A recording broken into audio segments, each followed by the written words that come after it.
Selamat malam semuanya, para sahabat FB Live dimanapun Anda berada. Anda tentunya sedang asik ya nonton FB Live kami ya. Salam sejahtera dan sehat selalu untuk Anda bersama dengan keluarga. Di tengah pandemik ini, kita mencari waktu ya, meluangkan waktu untuk hal-hal yang sangat bermanfaat tentunya. Dan kali ini topik kita adalah Raising Autism Child, membesarkan seorang anak autis. Dan malam ini saya nggak sendirian, ya. Saya happy sekali karena ditemani oleh sahabat lama saya, seorang yang sangat luar biasa, Ibu Dr. Anggreni Dwi Sensusiati, spesialis radiologi konsultan senior. Dan juga bersama dengan anak beliau yang namanya Aris Gautama, sarjana komputer. Halo, apa kabar Bu Anggrek dan Aris? Halo, Ibu Iin, Sila. Iya, saya lupa memperkenalkan anak saya sendiri ya. Di sini saya nggak sendirian tampilnya, tapi kami berdua bersama dengan Stephanie Ruth Anshila. Ya, halo semuanya, selamat malam. Oke, sahabat FB Live, kami mau ngobrol nih ya tentang bagaimana membesarkan seorang anak autis ya. Aris ngomong-ngomong sudah usia 25 tahun ya Aris ya? Betul, 25 tahun. Aduh Aris, nggak terasa ya. Oke, Ibu Anggrek, saya membawa Ibu Anggrek mengenang sedikit ya. Waktu itu Ibu datang di acara launching buku saya yang berjudul Keajaiban Itu Bernama Ruth di Gramedia, Surabaya. Ya. Oke, nah pada saat itu Ibu ada berpesan sesuatu ya kepada ibu-ibu para penyandang autisme. Oke, kita boleh saksikan sebentar ya Bu ya videonya ini ya. Oke, sambil mengingat kembali masa-masa itu ya. Oke, itu sekitar tahun 2018 kalau nggak salah ya.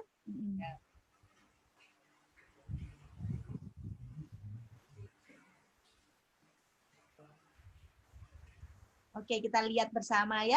Di layar Anda, di screen Anda, akan kami tayangkan cuplikan video interview Ibu Anggrek ya. Jadi Ibu Anggrek sedang mengajukan satu sharing waktu itu. Kita dengarkan bersama karena ada pesan yang menarik di sini, teman-teman ya.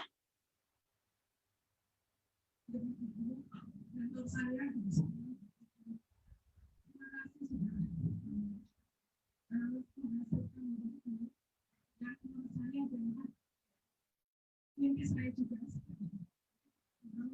karena kami juga sama dengan ibu memiliki anak istimewa yang luar biasa.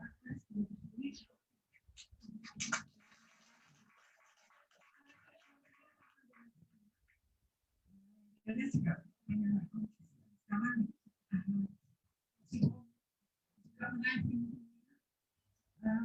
juga sudah sarjana luar biasa. Dia bekerja swasta dan hari ini saya ikut berbangga dan Indonesia semua anaknya dan saya sangat bangga bisa mencapai prestasi yang luar biasa yang amazing, very amazing. Orang biasa saja belum bisa melakukannya, apalagi ini dengan yang luar biasa juga. Dan saya juga berharap bahwa ini merupakan suatu yang hadiah yang terbaik buat orang tua yang memiliki anak-anak yang seperti ini. Jadi jangan pernah merendahkan anak-anak seperti ini, karena saya tahu begitu kita berada di lingkungan yang positif, hasilnya sangat luar biasa. Oke ya, applause ya, luar biasa untuk Ibu Anggrek dan Aris ya. Teman-teman semuanya jangan lupa untuk like, share, dan komen ya. Anda boleh komen, boleh tanya, boleh sharing, apapun di situ. Ada kan di chatnya di FB ya, nanti akan dibaca oleh Cila ya. Oke, nah Anda bisa watch party juga ya, nonton bersama gitu ya, karena ini adalah obrolan yang menarik.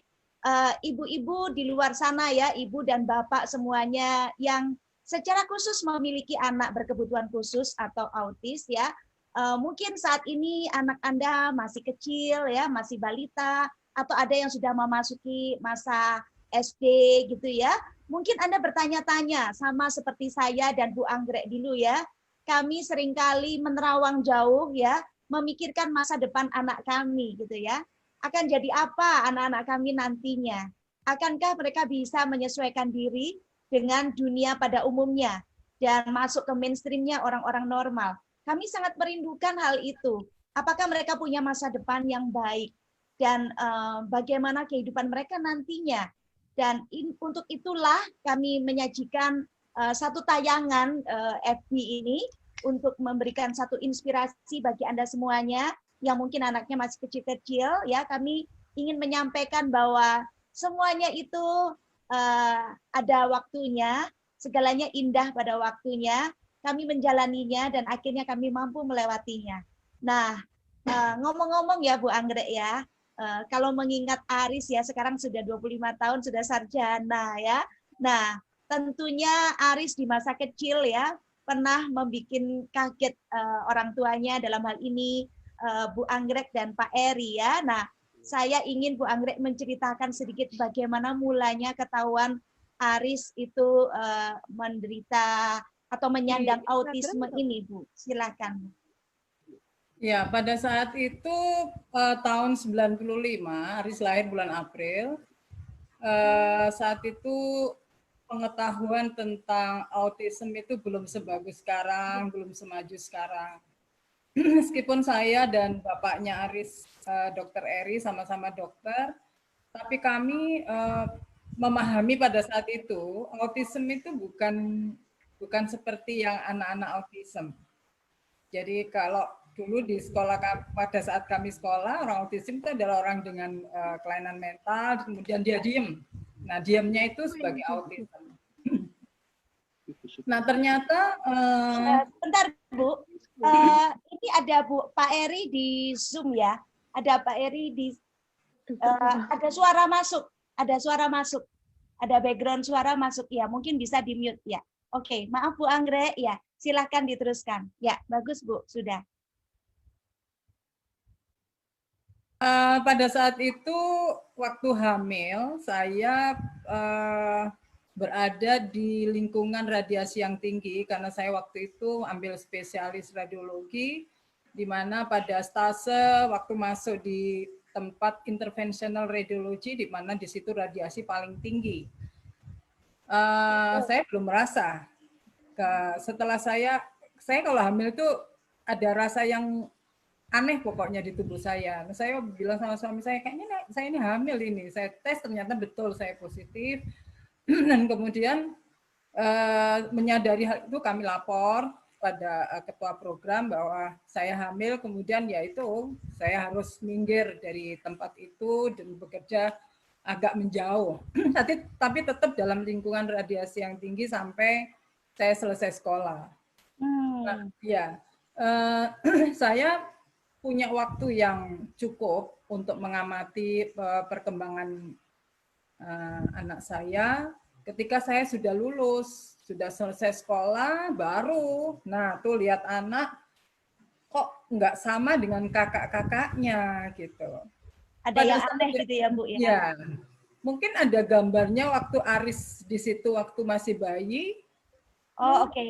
Cakep, bagus, rasanya enggak ada yang kurang gitu. Tapi begitu saya selesai, kok aneh ya kalau dijak ngomong kok nggak mau lihat mata, nggak mau tatapan mata, kemudian kalau mendengarkan suara-suara sesuatu yang dia excited di televisi, tangannya itu mengepak-ngepakkan begitu. Nah, ini kan Aris ini waktu lahir lucu banget, nggak ada yang aneh gitu. Tapi begitu saya perhatikan ini pasti ada sesuatu. Nah, naluri seorang ibu pasti terasa ya Bu ya. Nah setelah itu baru kami Bu mulai mencari di literatur, mencari referensi. Nah ternyata kami mendapatkan alamat Yayasan Autisme Jakarta waktu itu, kemudian kami hubungi, saya telepon, saya mencari apakah di Surabaya itu apakah di Surabaya ada Yayasan Autisma, ternyata belum ada waktu itu. Dan kami diberikan sebuah nama ya dokter, dan ternyata nomor teleponnya itu nomor telepon di tempat kerja saya pada saat itu. Nah, baru saya datang ke sana dengan membawa Aris, kemudian Aris dievaluasi. Kemudian bukan hanya Aris, kami keluarga, lingkungan juga semua dinilai. Nah, sampai pada satu keputusan saya didudukkan, saya diberitahu bahwa Dokter Anggrek harus menerima bahwa putranya autis. Nah, karena yang informasi yang saya dapatkan dari majalah, dari beberapa sumber mengatakan bahwa anak-anak autis kedepannya itu nggak punya masa depan. Ngemis saja nggak bisa. Itu yang membuat kami kaget ya, Bu.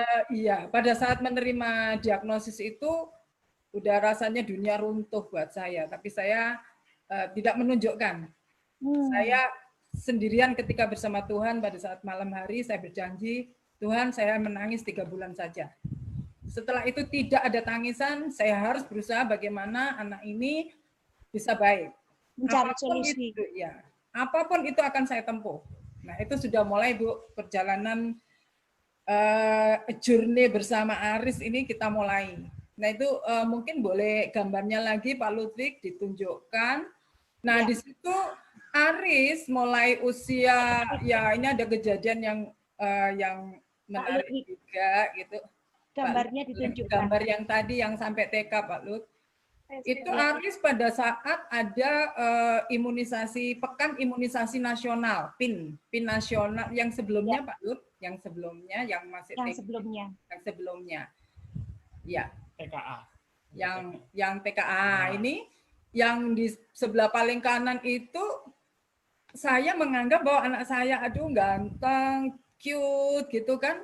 Jadi ya pada acara itu saya berharap bahwa pasti dong ada ada prestasi lah ya dibanding saya lihat teman-temannya yang lain enggak selucu sebagus Aris gitu. Tapi ya. Pandangan seorang ibu. Meskipun saya dokter, saya seorang ibu gitu. Nah, tapi ketika wawancara dengan jurinya, nah tuh baru ketahuan. Anak ibu ini aneh. Anak ibu itu seperti ini. Itu buat saya sesuatu banget.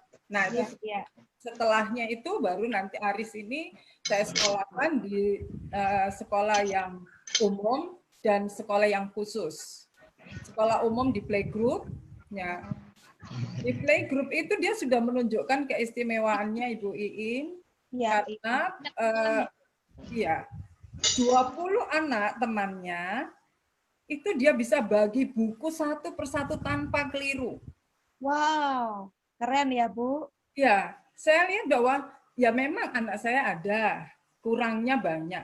Kurangnya sangat banyak karena dia tidak bisa berkomunikasi dengan orang. Iya. Tapi dengan itu tuh membuat saya yakin bahwa dia ini istimewa. Ada sesuatu yang lebih. Dia punya keistimewaan yang luar biasa. Oleh karena itu kami menjaganya dengan sangat hati-hati, sangat baik karena ini anugerah yang terindah dari Allah untuk saya, untuk kami orang tua dan untuk keluarga. Oleh karena itu kami juga selain sekolah umum, sekolah khusus, dia ada sekolah musik, occupational therapy, fisioterapi, semuanya kami lakukan. Dijalani semua ya Bu ya? Kami jalani semuanya. Ya tentu kami waktu itu masih dalam kondisi yang berjuang betul-betul yang luar biasa karena untuk obat-obatan sendiri kan juga cukup mahal. Kemudian fasilitas itu di Surabaya, kami waktu itu tinggal di Gresik, sehingga tiap hari harus pulang pergi dengan membawa anak yang luar biasa ini. Betul. Banyak sekali yang terjadi dan semakin menunjukkan kepada saya sebagai ibunya bahwa dia ini punya sesuatu. Punya sesuatu, karena tapi waktu itu Aris itu hiper gitu ya Bu ya? Iya. Ada hiperaktifnya? Iya, hiperaktif. Oke, ya. Nggak bisa diam. Luar biasa tapi nggak bisa ngomong, nggak bisa ini. Jadi banyak hal-hal yang membuat kami ini harus ekstra hati-hati. karena begitu lepas sedikit nggak hilang. Hilang. Hilang itu membuat kami benar-benar yang panik luar biasa seperti itu. Ya, ya, ya. Gitu, luar biasa Bu ya. Kurang lebih sama Bu ya dengan yang dialami Sila ya waktu kecil ya. Iya, Sila berapa tahun Sila? Sila sekarang ini 23 Sekarang 23 tahun. 23 tahun ya. 23 tahun yang lalu pada saat Sila lahir itu saya dalam kondisi karir lagi bagus-bagusnya Bu di bank gitu ya. Jadi memang saya banyak fokus ke karir gitu dan kandungan saya waktu itu ada sesuatu gitu Bu. Jadi saya itu sampai harus cuti nggak dibayar gitu. Selama 1 tahun itu di rumah gitu. Dan saya waktu itu ditempatkan di cabang yang di pasar Pabean situ loh Bu. Saya bekerjanya ya. Jadi hampir tiap hari itu kalau pagi bersihin cabang itu ketemu tikus gitu ya. Jadi selalu bersihin bangkai tikus gitu setiap hari ya. Nah kemudian saya juga ngidamnya itu waktu itu ngidamnya kebetulan ngidam Indomie gitu loh. Jadi ya, jadi waktu itu kan nggak berpikir yang macam-macam ya, karena waktu itu kan autis itu belum ada gitu. Jadi ya udah makan Indomie itu hampir tiap hari gitu. Jadi ya memang kalau ibu kan terkena karena radiasi yang tinggi, betul ya. Kalau saya terkena dari bahan pengawet dan bahan pewarnanya, kayak begitu. Jadi pada waktu Sheila lahir itu saya belum sadar tentang autisnya ini gitu. Nah kemudian karena satu challenge, saya terpaksa keluar dari bank itu. Nah, rupanya itu yang saya syukuri sampai hari ini, Bu. Jadi di masa itu kami sepertinya merasakan kayak musibah, tapi sebetulnya hari ini kami merasa bahwa itu adalah titik berkatnya dari Tuhan, gitu ya. Karena kalau saya nggak keluar, saya nggak punya waktu yang full untuk mengawasi Sila ini, gitu loh.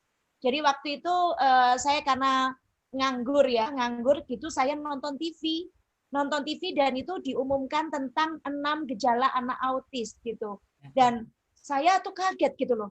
Loh, kok ini ada semua di anak saya gitu. Nah, memang saya udah naluri seorang ibu tuh sudah berkata, ini anakmu aneh karena dia lihatnya itu ke arah tertentu terus. Ini bisa dilihat di fotonya, ada di screen-nya juga ya. Bagaimana Sila waktu kecil gitu. Jadi dia tuh seringkali lihat ke atas gitu. Lihat ke atas ya. Kalau di foto pun dia lihat ke atas gitu. Nah, di kudang itu juga nggak mau memandang ke lawan bicaranya. Kalau dipanggil juga nggak jawab, kayak gitu ya. Terus dia diam aja. Kalau nangis itu kayak kondisi marah gitu ya, dia menyentak-nyentakkan badannya, kepalanya sampai dibentur-benturin di dinding, kayak gitu. Nanti kalau dengar lonceng, bunyi lonceng itu kan sebetulnya pelan ya bunyi lonceng. Tapi mungkin di Sheila ini keras sekali gitu dengarnya. Sehingga dia tuh jerit-jerit gitu, Bu. Jerit-jerit histeris gitu. Nah, kita kan juga bingung ya gitu loh. Dia tuh karena apa jerit-jeritnya gitu. Nah, terus juga karena dia nggak bisa ngomong kan, nggak bisa berkomunikasi dengan kita gitu. Kalau di mall juga begitu. Wah, tiba-tiba menjatuhkan badannya muter kayak gitu. Jadi kami itu beberapa kali ya dalam tanda kutip ya Bu ya, malu gitu dalam tanda kutip itu karena diliatin orang kan, diliatin banyak orang ini kayak orang tua nggak bisa ngurus anaknya aja gitu kan gitu. Perasaan-perasaan itu ada di tempat-tempat umum itu ya. Sheila itu melakukan tindakan-tindakan yang aneh-aneh begitu ya. Sama ya Bu ya, sama ya. Aris ketawa sekarang ya. Jadi kalau Aris itu hiper, nah Sheila ini lebih ke arah defisien. Jadi dia kalau diem tuh diem aja kayak begitu. Terus tiba-tiba nangis sendiri, nanti ketawa sendiri itu. Jadi kita juga nggak ngerti apa maksudnya kayak gitu. Nah, kami juga langsung mencari pertolongan. Waktu itu kami datang dari dokter satu ke dokter yang lainnya ya. Kami cari peneguhan tentang diagnosa autis ini. Karena dalam hati itu masih nolak gitu ya Bu ya. Ibu kan pasti ngalamin juga ya Bu Anggrek ya. Walaupun ibu seorang dokter, tapi bagaimanapun kan jiwa seorang ibu itu asli keluar, benar ya. Nah, itu kami menolak ya, terus kami cari-cari dokter sampai akhirnya ketemu dengan Dokter Kresno Mulyadi. Nah, disitulah kami mendapatkan penjelasan yang benar tentang autism itu. Bu Anggrek betul sekali, karena pada masa itu, autism itu sangat jarang, sangat langka. Jadi gitu kami mendengar itu langsung shock gitu ya, karena kami membayangkan itu yang yang banyak. Benar, iya kayak gitu. Jadi autisnya itu benar-benar autis yang seperti orang-orang psikosis itu gitu. Gitu. Nah, terus setelah saya mendengarkan penjelasan yang benar dari dokter, saya lebih tenang, Bu. Saya lebih tenang dan saya waktu itu berjanji pada diri sendiri bahwa saya nggak boleh panik, nggak boleh cemas, ya, dan saya segera harus menenangkan diri dan mengambil tindakan solusi. Waktu itu kami memutuskan langsung menerapi sila di usia 1,5 tahun, Bu. Aris usia berapa, Bu, terapinya? Mulai ketahuan itu 18 bulan, kemudian dalam prosesnya beberapa bulan karena ketemu satu dokter, kemudian yang lain itu dia hampir 2 tahun lebih sedikit gitu lah, 2,5 tahun itu dimulai. Tentu dengan obat-obatan yang membuat dia harus diam, karena kan dia kalau super ya soalnya dokter ya penjelasan dokter kalau anakmu nggak diam bagaimana kami harus mengajari kan gitu. Betul. Nah itu yang kadang-kadang ya karena saya tahu bahwa obat-obatan itu kan obat-obatan untuk psikotropik dan sebagainya itu tentu dalam bayangan seorang ibu, aduh kalau anak diberi ini bagaimana nanti ke depannya seperti apa itu. Jadi karena mulai ada informasi dari literatur bahwa untuk autism itu makanan berpengaruh, kemudian bagaimana cara menerapinya.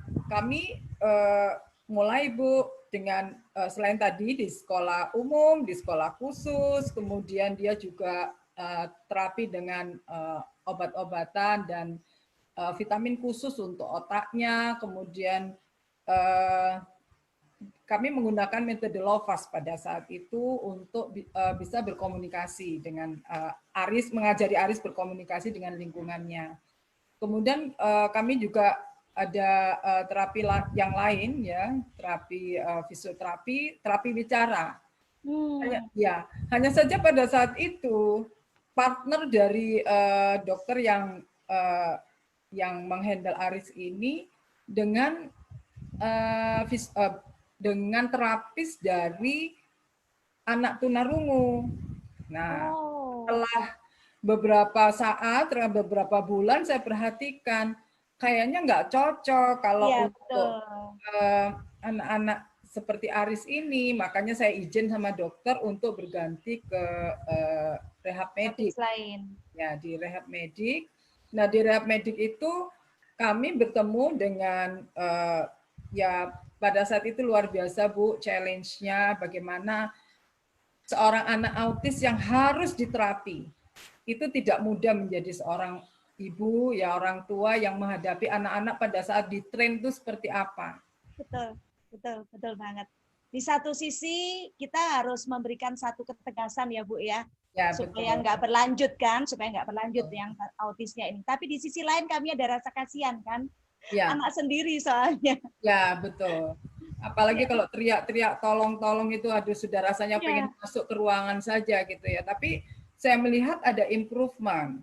Aris sudah mulai mau lihat orang, kata-kata sudah mulai keluar. Nah, itu buat saya itu luar biasa. Kalau orang lain mungkin anak kecil ngomong mama itu sudah biasa gitu ya, buat kita ini waduh itu karunia ilah yang luar biasa yang benar-benar paham. Betul, Bu. Banget. Nah, tantangan itu bukan hanya di lingkungan ini ya, Bu, kalau di medis ya seperti itu dalam sehari-hari Aris juga menghadapi bullying. Ini yang buat kami ya karena kan merasakan sendiri. Jadi kalau lingkungan itu tidak bisa menerima perbedaan. Tidak bisa menerima, betul. Tidak bisa menerima perbedaan. Kemudian bukan hanya di antara teman-temannya, Bu, orang tuanya pun juga menurut saya inilah kita ya, ini kan sarana belajar ya, Bu ya. Betul. Kali ini kita kan untuk sharing, untuk sarana belajar. Jadi kalau misalnya kita berhadapan dengan anak-anak yang berkebutuhan khusus ya, itu ya setidaknya kita memberi kesempatan, ya kita ada empati. Karena bagaimanapun juga kalau anak-anak ini disekolahkan eksklusif, bukan lebih baik. Iya. Makanya saya bersyukur sekali pada saat itu kepala sekolahnya bisa menerima Aris sekolah inklusi. Nah, pada saat sekolah inklusi ini yang luar biasa besar tantangannya. Kenapa? Karena anak istimewa ditempatkan di tempat anak-anak yang biasa. Sehingga kadang-kadang kami ya harus menelan hal-hal yang kurang nyaman. Contoh misalnya, Bu, boleh Pak Ludwig ditampilkan gambarnya yang Aris pakai baju pada saat Hari Kartini seperti itu. Ya. Itu celetukan orang tua itu mungkin mereka hal biasa ya, Bu. Nah, itu yang sebelah kanan itu kan manis sekali, Aris bagus sekali gitu. Itu celetukannya begini, Bu. Itu anak aneh kok kok boleh naik panggung. Ya, kalau buat orang biasa mungkin ini ya, Bu, bagi kami ini sudah kayak langsung jelek gitu. Iya. Itu udah di bawah panggung kita udah nangis-nangis itu. Begitu Aris keluar, tampil dengan percaya diri, teman-temannya pada nangis. Itu rasanya kemenangan yang luar biasa. Nah, hal semacam itu banyak, Bu.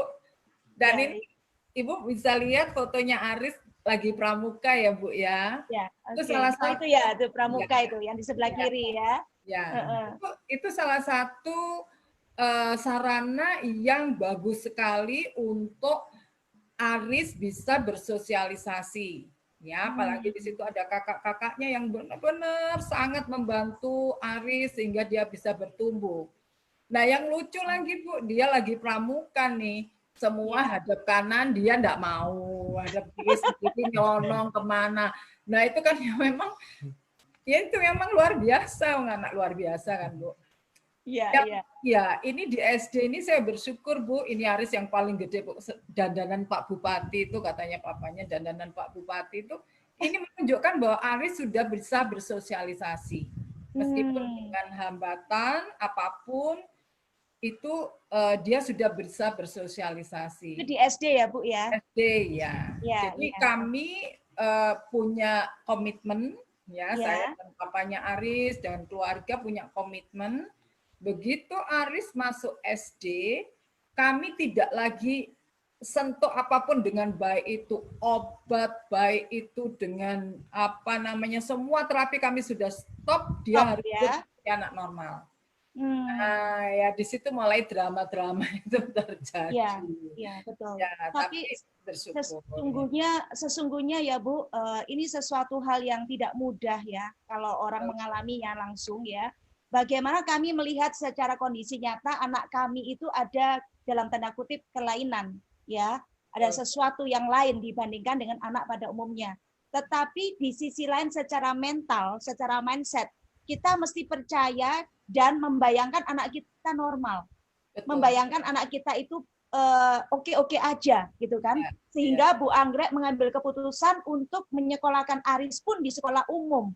Nah, ini sesuatu yang tidak mudah ya. Saya tahu banyak orang tua yang saat ini selalu mempertanyakan apakah anak-anak ini harus sekolah di sekolah khusus ataukah di sekolah di luar biasa. Nah, saya masih ingat juga waktu itu pengalaman Sheila ya.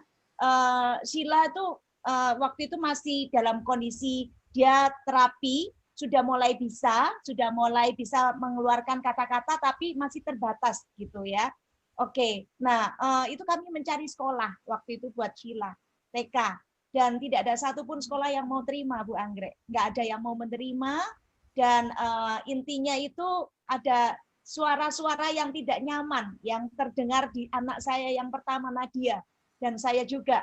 Jadi dikatakan begini, itu anaknya ada sesuatu yang aneh, kami nggak bisa terima, maaf ya. Masukkan aja di sekolah luar biasa, di sekolah anak cacat. Seperti itu loh, Bu. Nah, iya. Iya, sama, jadi Bu, kami juga seperti sama ya. Itu. Sama, Bu, sama. Nah, itu yang membuat papanya emosional sekali dan ya hampir-hampir mukul petugas yang menerapi Aris karena bisa memahami, Bu. Iya. Waktu itu itu sakit banget sebetulnya. Betul, sakit banget. Iya. Saya waktu itu tuh menangis dalam hati, Bu. Cuman kan saya berdua sama Nadia, karena papanya kan juga sakit, papanya Iya. Sila. Jadi kami cuma berdua sama Nadia. Saya menangis dalam hati, loh, kok anak saya dibilang cacat ya, gitu. Tetapi saya di depannya Nadia, saya berusaha tegar. Nadianya yang marah-marah. Loh, adik itu nggak cacat loh. Kenapa kok dibilang anak cacat sih, kayak gitu loh. Ya. Terus Pak Nadia itu marah-marah, ngomel-ngomel kayak gitu ya. Nah, kami cari dari satu sekolah ke sekolah lain. Itu satu hari itu ada 3-4 sekolah kami pergi, nggak ada yang mau terima.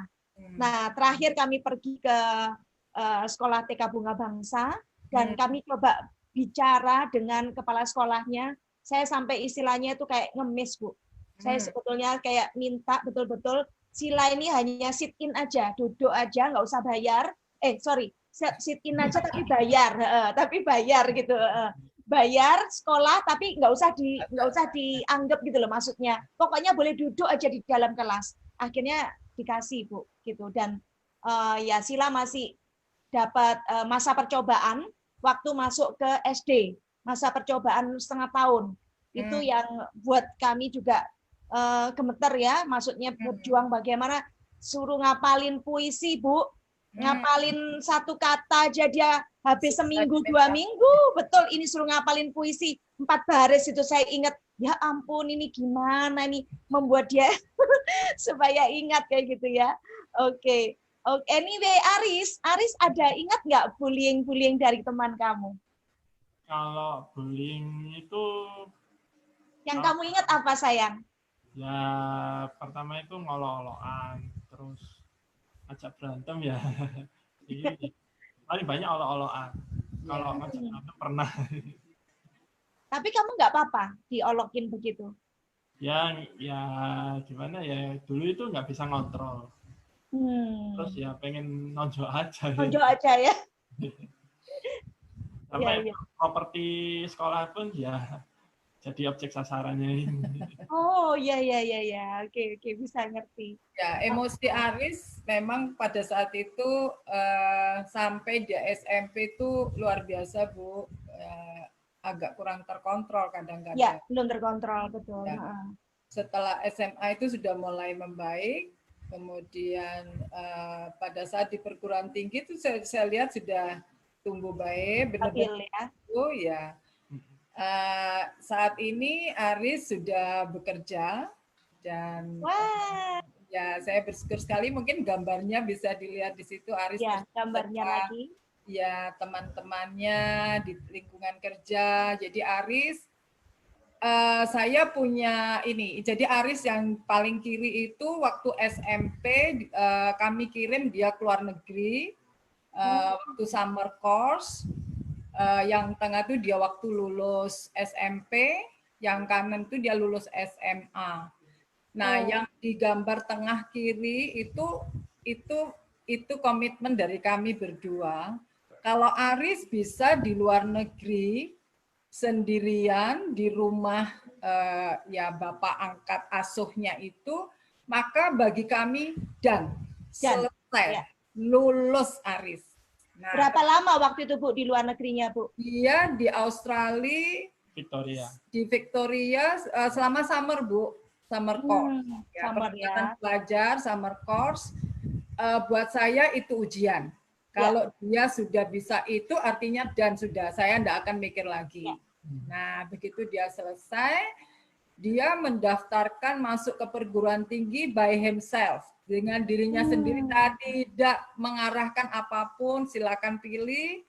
Kelas 3 bulan Februari dia sudah mendaftar di sekolahnya, di sekolah komputer itu, dan dia mendapatkan ya semacam insentif karena mendaftar dulu dan nilainya bagus. Nah, sehingga dia punya kemudahan-kemudahan. Alhamdulillah sekolahnya tidak lama, cukuplah ya, tidak terlalu cepat juga tidak terlalu lama, selesai. Nah, kemudian sekarang dia berkarya bersama teman-temannya di bidang informasi teknologi. Iya, ada foto wisudanya, Bu. Foto wisudanya ini, Bu. Nah, ini keren ya. Aris di wisuda sarjana ya akhirnya ya. Luar biasa Aris ya. Oke. Nah, sekarang kita beralih ke Sheila nih ya. Ya, Sila. Bullying apa Sila yang luar diingat biasa. apa? Ini luar biasa banget. Ya. Terima Sila. kasih Kak, terima kasih Dokter. Iya, luar biasa. Harus cerita karena Sila ini mewakili dari teman-temanmu yang istimewa ini karena bisa menunjukkan bahwa dengan keistimewaanmu ini ternyata kau bisa berprestasi yang luar biasa. Bagi kami, kamu inspirator. Inspirasimu ini, aduh luar biasa. Silakan Sila cerita-cerita. Kami dengan senang sekali mendengarkannya. Terima kasih Dokter Anggrek. Pastinya semua anak autis semuanya istimewa dan semuanya juga berprestasi dengan caranya masing-masing. Jadi saya juga salut dan sangat merasa beruntung sekali bisa kenal dengan Dokter Anggrek dan Kak Aris juga yang sekarang juga sudah lulus sarjana dan juga sudah bekerja. Kalau menjawab tentang pertanyaan bullying ya, mungkin karena aku tuh lebih ke arah autis yang defensif ya. Karena autis yang defensif jadi Defisien. defisien, maaf. Mungkin bukan karena yang pengen nonjok ya kayak Kak Aris, tapi mungkin lebih pendiam ya. Jadi kurang bersosialisasi. Kalau menyakiti diri sendiri tidak, cuma mungkin pengalaman paling ingat itu waktu SMP. Kelas 1 SMP itu saya sempat dipercaya oleh wali kelas saya untuk menjadi ketua OSIS dan harus melakukan kampanye. Nah, pada saat itu posisi saya belum punya teman, tapi saya ya sudah apapun itu saya jalani. Dan nyatanya pada saat itu mungkin saya juga belum lancar untuk bicara, jadi akhirnya nangis. Di podium itu nangis karena bingung mau bicara apa. Bukannya kampanye malah nangis ya. Bukannya kampanyenya cuma 20%, nangisnya 80%. Jadi akhirnya tuh sampai sama teman-teman itu selama 1 tahun, waktu itu saya masih kelas 1 SMP, itu dihindari. Bahkan kakak saya sendiri pada saat itu juga mungkin sama teman-temannya ya, jadi malu, kakak itu juga mungkin malu ya, tapi untungnya setelah kelas 8 itu langsung langsung diterima lagi dan menemukan teman-teman yang akhirnya menerima Cila apa adanya. Jadi kalau buat Cila sih bullyingnya mungkin nggak terlalu yang parah ya, tapi semua proses itu yang membuat Cila sampai di titik ini hingga menjadi orang yang jauh lebih kuat dan mandiri juga mungkin berkat dari ajarannya Mama. Gitu sih. Ya. Bullyingnya yang ngerasain mamanya. Ya, mamanya mungkin yang lebih banyak. Ini ada foto, bisa ya ditampilkan foto waktu sekali di panggung. Coba foto yang pertama. Foto yang pertama itu foto pertama kali Sila ketahuan bakatnya. Jadi waktu itu ada satu lomba fashion show, itu kelas TK ya dia ya. Nah dia nggak mau turun dari panggung. Jadi lama sekali dia di panggung di tengah-tengah seperti itu. Nah anak-anak yang lainnya tuh sampai antri kan, nggak bisa naik-naik kan gara-gara Sila nggak mau turun. Jadi semuanya pada marah-marah itu gitu.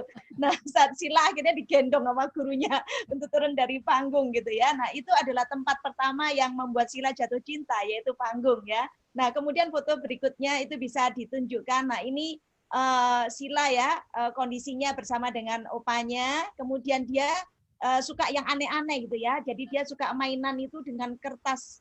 Masih ingat ya? Masih ingat. Jadi kalau dia dikasih kado, dia nggak lihat isi kadonya apa, tapi dia ribut dengan bungkusnya. Betul ya? Dia ribut dengan bungkusnya, main-main dengan bungkusnya, dia nggak mau dibawa pergi gitu. Nah kemudian dia suka ngumpulin kantong kresek, karet-karet, ya seperti itu tuh dikumpulin semua satu persatu. Nah, untungnya akhirnya gurunya Sila, guru SD-nya Sila itu menemukan bakat aslinya Sila itu adalah di panggung. Jadi itu ada dia nari, kemudian dia menang fashion show ya. Cantik sekali Sila, mulai kecil mah cantik. Iya, mulai kecil gitu. Nah, terus kemudian ada foto berikutnya. Foto berikutnya itu Sila sudah mulai dewasa ya di sini.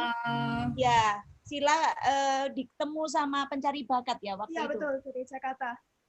Ya, pencari bakat itu terus ngasih kesempatan. Ya, ngasih kesempatan itu tahun 2015, kebetulan pas mau kuliah. Jadi akhirnya ditemukan mencari bakat di Jakarta. Dari situ ketahuan bahwa salah satu passionnya Cila itu juga di dunia modeling, termasuk di kontes kecantikan. Dan untungnya memang setelah itu bisa sampai akhirnya tahun awal 2019 bisa berangkat ke India, juga berkat dengan usahanya Papa sama Mama juga. Iya, jadi itu juga satu tes Bu Anggrek. Jadi kalau kalau Aris tadi kan ke mana tadi ke Australia, Summer course, ya summer course. Nah kalau Sheila ini tesnya dia pada waktu berangkat sendirian ke India, gitu. Dan waktu itu cukup lama juga, seminggu ya kalau nggak salah ya. 3 minggu. 3 minggu ya. 3 minggu. 3 minggu kok seminggu. 3 minggu itu dia berangkat sendirian di India, di New Delhi. Dan itu juga satu tes buat Sheila karena dia harus bahasa Inggris juga ya, harus menyesuaikan banyak hal. Nah itu kalau itu dia dan berarti ya udah saya lega lah, berarti dan juga kayak gitu untuk kehidupannya. Oke. Nah sekarang ngomong-ngomong ya Bu ya, tadi Ibu bicara sedikit tentang nutrisi ya, tentang makanan karena anak autis itu ada, saya nggak tahu apakah Aris ada mengalami sesuatu di pencernaannya. Karena kalau Sheila ini dari awal dia nggak terlalu bagus pencernaannya. Jadi dari kecil itu kalau dia minum susu atau makan, dia itu nggak bisa nelan, Bu. Nggak bisa nelan. Jadi dia harus makan itu sambil begini.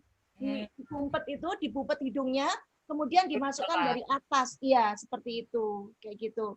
Nah, itu gimana kalau untuk makanannya? Ya. Iya.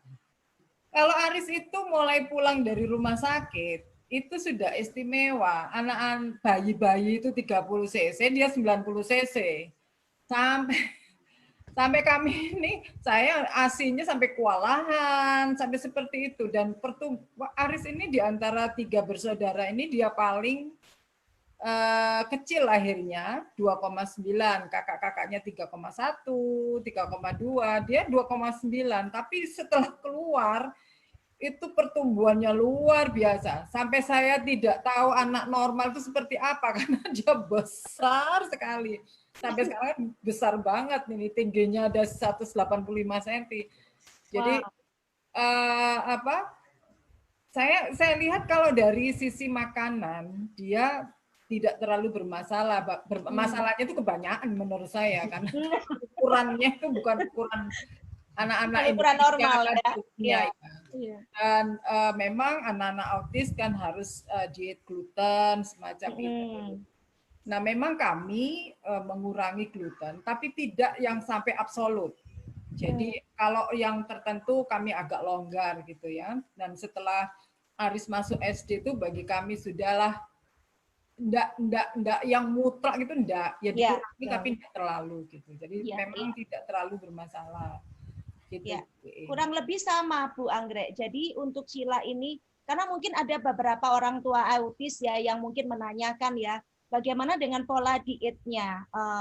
Saya pribadi itu sama dengan Bu Anggrek. Prinsipnya tidak absolut dietnya. Jadi kami memang mengganti susunya itu menjadi susu kedelai waktu itu ya. Jadi nggak minum susu sapi gitu. Nah, kemudian kami juga mengurangi dari kecil itu Sheila udah tahu bahwa dia tidak boleh coklat, terus nggak boleh keju kayak gitu ya. Jadi makanan yang tepung-tepungan kayak gitu. Tapi bukan menjadi sesuatu yang terus kayak dikontrol kayak gitu ya, kayak terikat banget itu enggak kayak gitu. Nah, kami hanya lebih membuat supaya dia ini merasa nyaman gitu, bisa makan gitu ya, karena bisa masuk aja kami udah seneng. Jadi Sheila waktu dulu itu kebalikannya Aris. Kalau Aris over, kalau Sheila ini kurus banget gitu, sampai kurus sekali kayak gitu. Jadi tapi kemudian ini yang saya perlu ceritakan ya, karena itu ada satu perubahan yang luar biasa untuk Sheila ya.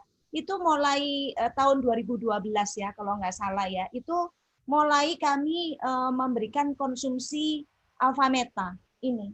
Ya, ini kami mulai berikan ke Sheila karena waktu itu ada kan dokter yang menemukan Alfameta ini kan dari Thailand, namanya Dr. Somchai. Nah, pada waktu Dr. Somchai ini datang ke Indonesia, saya menemui secara khusus bersama dengan Dr. Ian, itu saya bertanya dan mereka mengadakan satu penelitian untuk anak-anak autis di Amerika, 100 anak autis dikumpulin, ya diberikan terapi alfa-meta dan alfa-spin. Yang alfa-spin seperti ini. Nah, kayak gitu. Jadi kami memang waktu itu bertanya secara spesial bagaimana hasilnya yang tentang perbandingan anak-anak autis ini. Ternyata bagus sekali loh Bu, terjadinya itu di otaknya itu juga terjadi pertumbuhan sel-sel yang maksimal ya, karena ini makanan sel kan. Jadi sel-sel yang rusak itu diberi makan oleh alfa-meta. Dan kemudian kalau Ibu tadi mengatakan radiasi, itu betul banget Bu, gitu. Jadi radiasi kan sampai sekarang kan juga Ibu dokter kan juga pasti masih bekerja di ruangan yang penuh dengan radiasi. Nah, itu kan mesti diprotek sel-sel kita, betul ya. Kalau enggak terjadi lagi, mohon maaf, aris-aris yang lainnya kan, seperti itu, gitu loh. Nah, itu kami memakai alfa-spin ini itu untuk memprotek tubuh kita supaya frekuensinya itu menjadi frekuensi yang normal, yang balance seperti itu. Karena kalau kita kena yang namanya radiasi listrik, handphone, wifi, itu terjadi frekuensi yang rendah masuk ke dalam sel tubuh kita. Nah, sel-sel ini berubah DNA-nya. Itu menurut kata dokter pada saat itu. Jadi saya waktu itu langsung langsung mengambil untuk Sheila. Jadi ada fotonya ini bisa ditunjukkan di sini. Ini saya letakkan seperti ini Bu Anggrek. Jadi kalau alfa-spin itu masuk ke Indonesia tahun 2014. Alfa-meta duluan kami minumkan. Nah, ini di kamarnya Sheila. Di kamarnya Sheila itu di bawahnya kami taruh kuantum alfa-spin. Kuantum alfa-spin itu ada 4 biji, alfa-spin ditaruh di ujung-ujung seperti itu. Nah, kemudian kami juga taruh setiap malam di bawah bantalnya dan juga ditaruh ini torch ya. Jadi seperti ini. Nah, itu di foto itu bisa ditunjukkan. Itu torch ini selalu nyala sepanjang malam itu dia tidur, kemudian di belakangnya kita kasih torch dan kemudian ditutupin dengan selimut, kurang lebih seperti itu. Nah, kemudian air minumnya Sheila itu juga kami rubah karena fungsi dari alfa-spin ini selain untuk memperbaiki frekuensi, dia juga merestruktur cairan. Jadi air di rumah kami itu kami jadikan living water dengan cara galon air itu kita kasih torch seperti itu Bu. Nah, itu ada perubahan yang sangat besar ya. Mungkin Sheila bisa cerita sendiri perubahannya apa yang kamu rasakan setelah pakai alfa-spin ini. Oh, kalau pakai alfa-spin sih memang waktu kondisi udah cukup normal ya, maksudnya Mama juga sudah dengan terapinya sendiri juga udah mulai pulih, tapi memang dari dulu Sheila itu punya masalah di bagian konsentrasi, memori, konsentrasi dan memori. Nah, terutama matematika, tapi kan bukan matematika, logika ya. Jadi kalau misalnya dalam memori, misalnya dalam menghafal sesuatu atau menghafal pelajaran yang mungkin agak berat ya, kayak sejarah atau geografi, itu kan susah ya. Nah, setelah pakai alfa-spin ini memang langsung lebih tenang kalau tidur, jadi nggak insomnia juga. Terus dalam mengingat juga jauh lebih mudah, jadi jauh lebih fokus sih. Jadi mungkin kalau dari segi memori kan kita secara bertahap kan kita latihan ya, tapi dengan adanya alfa-spin ini membantu Sheila ini untuk lebih fokus ketika belajar di dalam kamar. Terus selain itu kan pernah waktu itu jatuh misalnya bukan jatuh kakinya biru. Itu Mama aja nggak tahu waktu itu, jadi aku ambil air hangat. Biasanya kan kalau kita mengobati kaki yang agak membengkak, yang biru itu kan biasanya pakai air hangat sama garam. Nah, ini aku ganti dengan air hangat dan alfa-spin.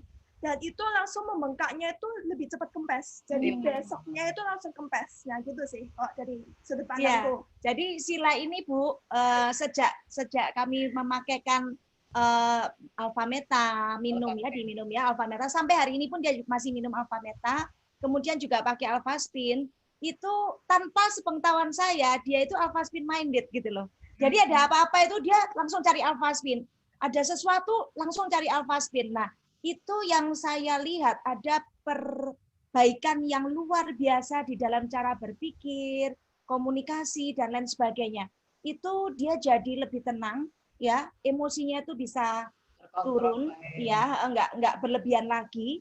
seperti itu karena Sila ini kan bekerja beberapa kali kan, itu sampai pernah dikeluarin sama bosnya gara-gara dia marah sama pelanggan gitu. Nah, itu sebelum pakai Alphasmin, tapi setelah pakai Alphasmin itu dia lebih bisa mengatur emosinya gitu ya. Kemudian juga lebih konsentrasi yang seperti dikatakan Sila sendiri tadi itu.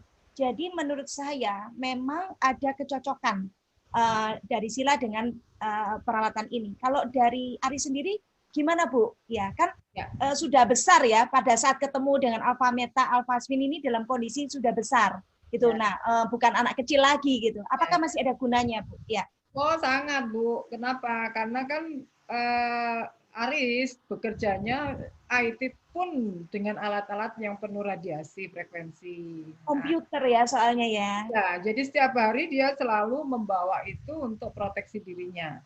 Kemanapun dia pergi selalu membawa. Kemudian untuk Alpha Meta kami setiap hari mengkonsumsi Alpha Meta untuk apa? Nah ini imunitas. Ya, jadi saya lihat Aris ini sejak mengkonsumsi Alpha Meta dia nggak pernah sakit. Aris nggak pernah sakit ya. Nggak pernah sakit dia ini. Ya. Ya, malah badannya lebih bagus ya Bu sekarang ya. Ya. Betul, Bu. Ya. Anak-anak autis ini kan memang luar biasa ya Bu ya. Jadi keistimewaannya banyak.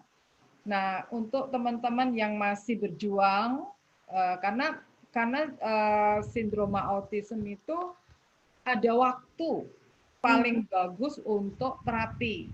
Jadi ada goal periodnya itu 5 tahun pertama. Nah, untuk yang masih berjuang di sana, ya mohon buka hati, buka pikiran dengan segala informasi. Kenapa? Karena bisa saja masih terekspos dengan di lingkungan radiasi yang mempengaruhi anak-anak ini menjadi lebih autis. Nah, kemudian makanan-makanan yang bisa memperbaiki metabolismenya itu mempermudah dia untuk neurotransmitternya baik sehingga mudah untuk diajarin. Nah, kalau dia berubahnya atau perubahan itu di masa-masa yang dini sudah menjadi baik, nah dia masa untuk belajar ke depannya itu jauh lebih baik. Nah, itu yang harus di startnya itu harus sedini mungkin itu loh. Itu poinnya kalau untuk anak-anak autis. Dan mungkin ada hal-hal yang harus kita perhatikan Bu Iin untuk anak-anak memiliki anak yang istimewa ini. Itu nomor satu adalah acceptance. Jadi penerimaan terhadap anak ini itu yang nomor satu. Ya, jadi saya juga belajar dari Bu Iin. Terima kasih Bu. Bagaimana? Sama-sama, Dr. Anggrek. Ya, belajar tentang unconditional love. Itu buat saya luar biasa banget. Saya belajar, terima kasih Bu. Itu menerima anak ini dengan sepenuh hati. Ya, kami mulai kecil pun sudah membiasakan diri seperti anak yang biasa. Tidak ada apa-apa, tidak ada autis, oke lah itu diagnosis aja. Tapi kehidupan sehari-hari tetap saya perkenalkan. Kalau dia salah kita tegur, kita arahkan ke memang seharusnya seperti itu. Kenapa? Karena kehidupan yang sesungguhnya itu adalah itu. Nah, kalau kita terus proteksi anak ini, dia tidak akan berkembang. Oleh karena itu tadi Bu bisa lihat bahwa kami melepas dia ke luar negeri itu bukan sebetulnya kalau ditanya saya kok mentol hal yang gampang. Ya, sangat Bu. Kami sangat membayangkan bagaimana dia di sana nanti seperti apa. Tapi itu ujiannya gitu. Jadi acceptance kemudian membiarkan dia bertumbuh. Nah, lingkungan ini yang memang kita tidak bisa berharap banyak, Bu, bahwa orang lain tidak akan membuli. Tidak akan bisa berharap banyak. Tapi pertahanan diri dari Ari, Sila ini yang terus kita pupuk agar dia bisa menghadapi kehidupan yang luar biasa sulitnya ini gitu. Oleh karena itu sekali lagi untuk para orang tua yang mungkin sekarang lagi bergabung di acara ini yang memiliki anak-anak istimewa, terimalah anak-anak ini dengan acceptance, dengan hati yang kalau dalam bahasa agama saya itu ridho ya, artinya yang dengan sepenuh hati. Nah, setelah itu mudah, Bu. Pasti Tuhan kasih jalan, pasti. Itu pasti sudah janjinya Tuhan bahwa kita akan diberikan jalan. Nah, kalau kita tolak itu repot, Bu. Betul. Nanti kita repot. Dan saya bersyukurnya di keluarga kami ini mulai kakak-kakaknya itu juga tidak mudah loh, Bu. Karena kan harus memperhatikan juga kakaknya. Tapi yang sebetulnya, Bu, ya kalau boleh jujur saya, yang banyak mengajarin Aris itu adalah kakak-kakaknya.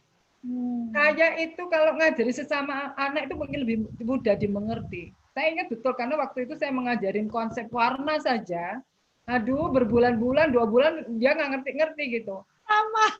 Ya, ternyata sama kakaknya, sama gurunya sehari udah bisa. Itu saya mengaku. Orang tua tidak boleh sombong.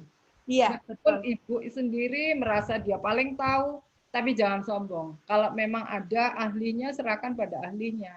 Ya. Nah, itu pelajaran yang sangat penting, Bu, buat kita yang memiliki anak-anak yang istimewa ini. Dan ini kan sesuatu yang hadiah yang luar biasa ya, Bu ya. Hadiah Sila untuk Ibu Iin telah membuktikan bahwa Ibu Iin adalah orang tua yang sangat istimewa. Karena sekarang terbukti Sila istimewa, Aris istimewa. Aris istimewa, iya. Oke. Aris. Nah, sekarang Tante mau nanya nih sama Aris ya. Aris kan sudah memasuki dunia kerja ya. Ya. Betul-betul di UNER ya Aris ya kerjanya ya. Ya, oke. Nah, itu kamu memasuki dunia yang betul-betul umum gitu ya. Orang umum ya kadang-kadang mungkin nggak tahu masa kecilnya Aris dulu itu ada autis, seperti apa gitu. Gimana Aris kamu menghadapi dunia yang normal ini? Kemudian bagaimana kamu menyesuaikan diri di sana? Apakah kamu diterima atau gimana? Boleh cerita sedikit, Aris? Kalau saya menghadapi dunia kerja ini ya saya ikuti alur-alur dari perusahaan, dari tata cara perusahaannya ini.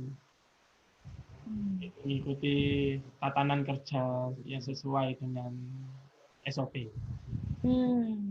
Dan Teman-teman bagaimana? kalau dengan rekan-rekan ya belajar untuk berkomunikasi dengan yang baik, terus percaya diri, terus ya kalau ya tetap belajar.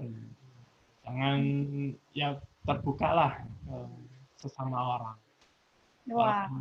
Ya sesuai level staff, level manager, staff atau pimpinan ya, tapi ya tetap memperhatikan tata krama juga.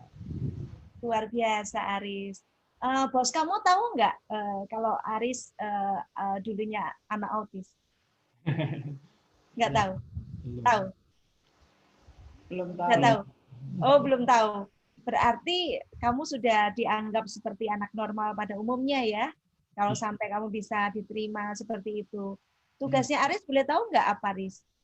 Di bidang apa Aris? IT support, helpdesk. Oke. Jadi, jadi kamu harus ketemu dengan orang-orang juga ya? Yang menerima komplain. Menerima komplain. Ya. Hebat Aris. Menerima komplain itu sesuatu pekerjaan yang tidak gampang loh. Untuk orang normal saja tidak mudah. Benar. Mengedukasi orang, menjemput bola. Luar biasa. Iya, keren Aris. Sukses ya Aris ya di tempat kerja kamu. Amin, kamu bisa naik pangkat juga ya dan bisa terus melaju ya karirnya ya.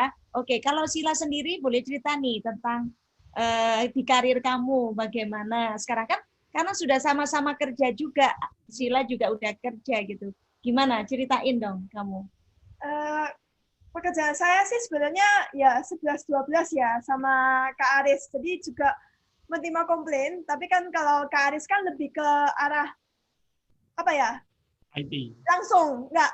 Kalau aku lewat sosial media, di mana otomatis tulisan di sosial media itu kadang menyakitkan. Nah, kadang pun juga membuat aku pun emosi gitu. Cuma untungnya sama rekan-rekan kantor yang juga sudah mengetahui kondisi Cila sebelumnya, bahwa dulu Cila tuh sempat menjadi penyandang autis, tapi mereka pun paham dengan kondisi Cila karena rekan-rekan kantor pun juga mempunyai latar belakang yang berbeda-beda, otomatis mereka juga saling backup ya, saling istilahnya membantu satu sama lain. Jadi kalau Cila ada kurangnya, Cila pun dibantu.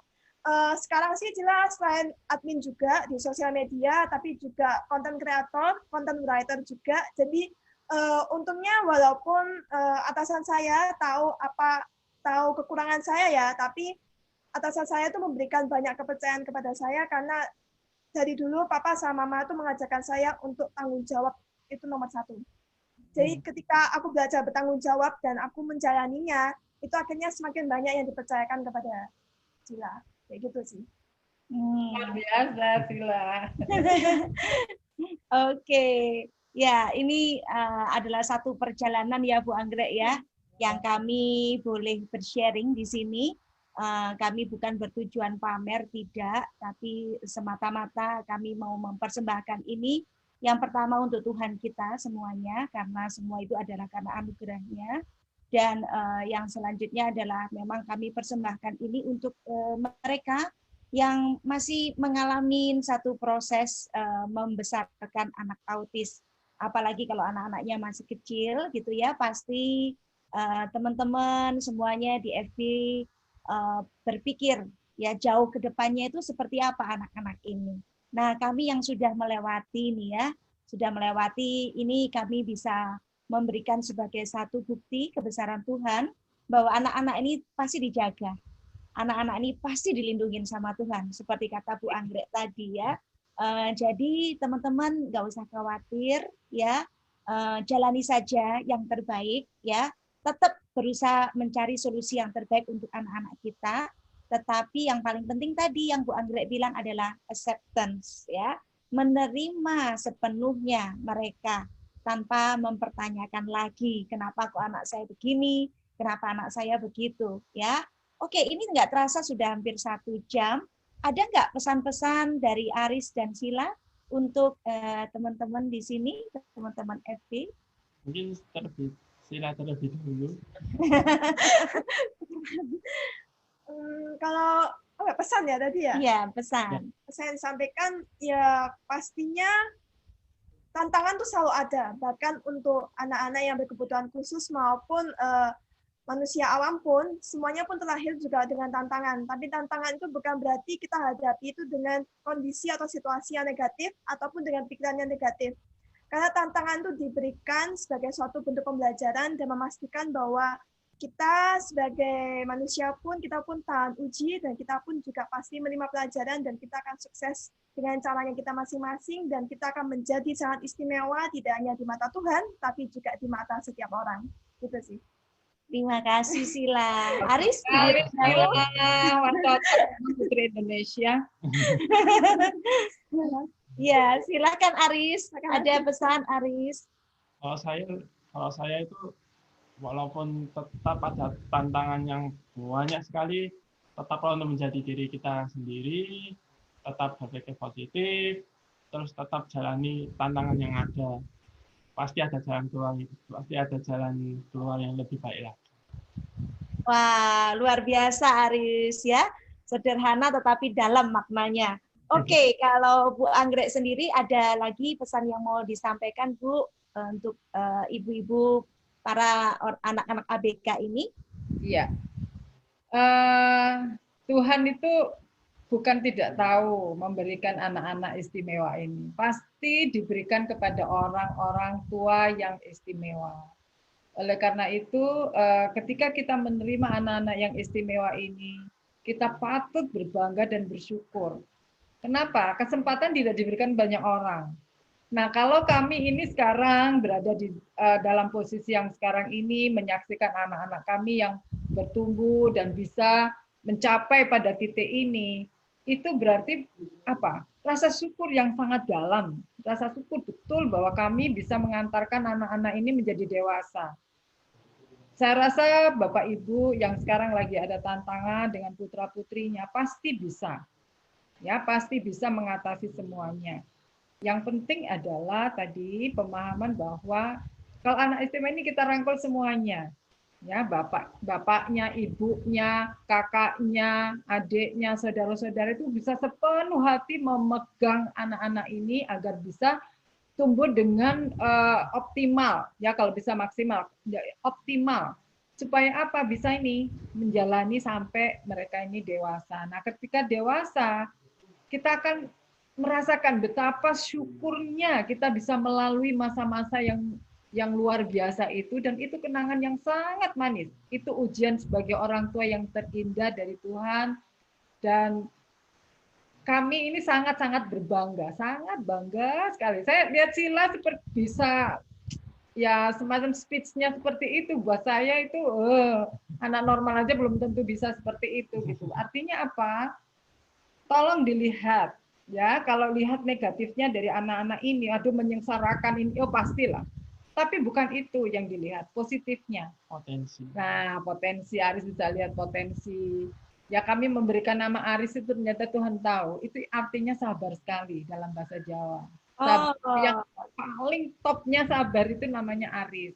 Ternyata iya, ini ujian buat kami supaya menjadi orang tua yang sabar. Ya, jadi Bapak Ibu semuanya tetap bersabar, tetap berusaha, yakin anak-anak ini punya potensi yang besar, dan kita bisa mengantarkan anak-anak ini menjadi anak-anak yang orang dewasa yang bertanggung jawab. Saya rasa itu Ibu Iin. Oke, terima kasih banyak Bu Anggrek. Satu pesan yang sangat bijaksana ya. Oke, teman-teman FB semuanya, kami sampai di penghujung acara. Sudah 1 jam kami melewati waktu bersama. Tentunya kalau mengingat Aris dan Sila pada waktu dilahirkan dari perut kami tidak tahu apa yang harus kami lakukan. Tapi kami hanya menjalaninya, kadang dengan tangis, kadang dengan tawa, tapi kami terus menjalaninya dengan satu kepercayaan bahwa Tuhan itu selalu memberikan yang terbaik pada waktunya. Dan tentunya sekarang ini melihat mereka beranjak dewasa, kami happy sekali ya. Semua air mata yang sudah pernah terjatuhkan di masa kecil mereka, Tuhan sendiri yang hapuskan air mata itu, ya. Dan terima kasih kami juga untuk papanya Aris, Dr. Eri, ya, juga papanya Sila, Pak Ludwig. Ya, kami tidak bisa membawa semua satu keluarga untuk tampil di FB Live seperti ini, tapi tidak mengurangi rasa terima kasih kami. Oke, teman-teman FB semuanya, silakan Anda simak baik-baik dan jalani hidup ini dengan terus bersyukur, dengan terus percaya bahwa segala sesuatu pasti ada solusinya. Jangan khawatir, percaya saja anak Anda akan menjadi luar biasa. Kalau Anda pikirkan luar biasa. Dari sekarang, pikirkanlah sesuatu yang luar biasa untuk anak Anda, maka dia akan menjadi seorang anak yang luar biasa. Thank you, dan semoga acara ini bisa bermanfaat, dan kita ketemu lagi di acara-acara berikutnya. Sampai jumpa, dan salam sehat selalu dari saya, Iin. Bye. Dadah. Sampai ketemu. Sampai ketemu. Terima kasih. Terima kasih.